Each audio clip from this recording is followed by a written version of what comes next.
আসসালামু আলাইকুম এভরিওয়ান। আজ আমি নতুন একটি রেসিপি নিয়ে আপনাদের মাঝে উপস্থিত হয়েছি।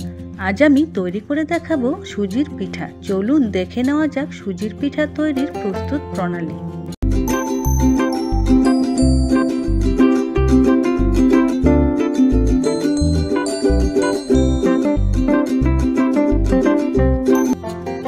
ডিম নিয়েছি একটি,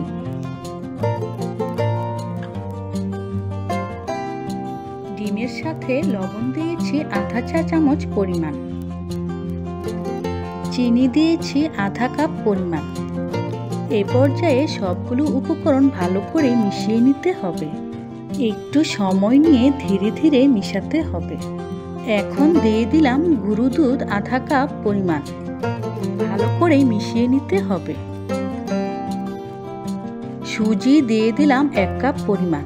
ডো নরম হলে সাথে সুজি অথবা চালের গুঁড়া দিয়ে শক্ত করে নিতে হবে। ঢাকনা দিয়ে ঢেকে দিলাম 10 মিনিটের জন্য। 10 মিনিট পর ঢাকনা খুলে দিলাম। হাতে তেল মেখে নিলাম। এ পর্যায়ে পিঠাগুলো তৈরি করে নিলাম। কিভাবে পিঠাগুলো তৈরি করে নিচ্ছি তা দেখে দেখে করে নিতে হবে।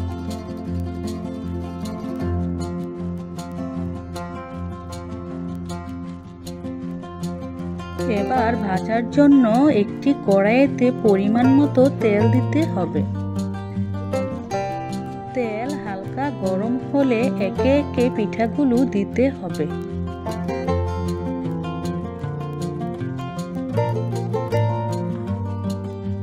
চুলার আঁচ কমিয়ে ভাজতে হবে।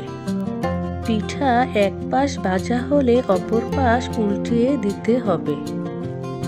এভাবে কয়েকবার উল্টিয়ে দিতে হবে।